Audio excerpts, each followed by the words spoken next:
அன்பான உறவுகளுக்கு வணக்கம். முறுமுறுன்னு நல்ல காரமாக பலாக்காய் சிப்ஸு செய்ய போகிறேன். வாங்க பார்க்கலாம். தேவையான பொருட்கள்: ஒரு முழு பலாக்காய் எடுத்துக்கலாம். டேஸ்ட்டுக்கு கொஞ்சம் உப்பு, காரத்துக்கு கொஞ்சம் மிளகாத்தூள் இதில் சேர்த்துக்கலாம். பலாக்காய் ரொம்ப பழுத்திருக்கக்கூடாது, காவெட்டாக இருந்தால் போதும். முதல்ல பலாக்காயை கட் பண்ணி எடுத்துக்கலாம். அதுக்கு முன்னாடி கத்தியில் கொஞ்சம் நல்லெண்ணெய் தடவிக்கலாம். அப்போ தான் கட் பண்ணும்போது ஈஸியாக கட் பண்ண முடியும். கையிலேயே கொஞ்சம் நல்லெண்ணெய் தடவிக்கங்க.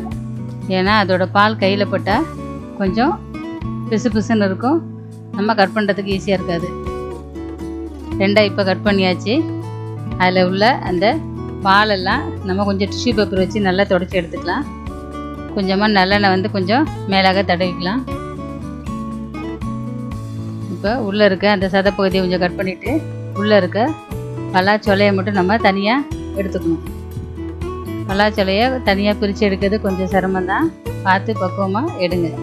இப்போ நான் அதில் இருக்க பலாச்சொலையெல்லாம் தனியாக எடுத்துட்டேன். இப்போ ஒவ்வொரு பலாச்சொலையிலையும் விதை இருக்கும், அதை நம்ம கத்தி எடுத்து ரெண்டு சைடும் கீறி விட்டுட்டு உள்ளே இருக்க விதையை மட்டும் தனியாக எடுத்து வச்சுக்கலாம். இந்த விதையை நம்ம காய வச்சு எடுத்து வச்சுக்கலாம்.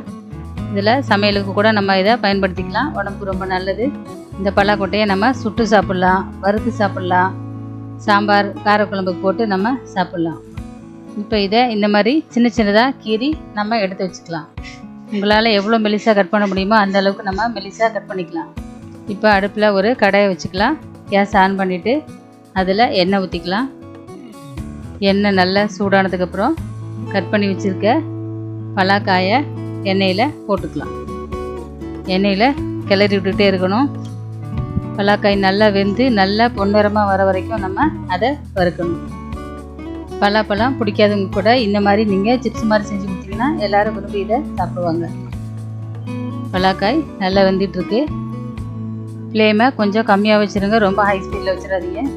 பலாக்காய் நல்லா பொன்னிறமாக வந்துருச்சு. இப்போ நம்ம அதை ஃபில்ட்ரு பண்ணி எடுத்துக்கலாம். எல்லா பலாக்காயும் கொஞ்சம் கொஞ்சமாக எண்ணெயில் போட்டு நல்லா வறுத்து எடுத்துக்கலாம். வறுத்து எடுத்துகிட்டா கொஞ்சம் நேரம் ஃபேனில் ஆற விடுங்க.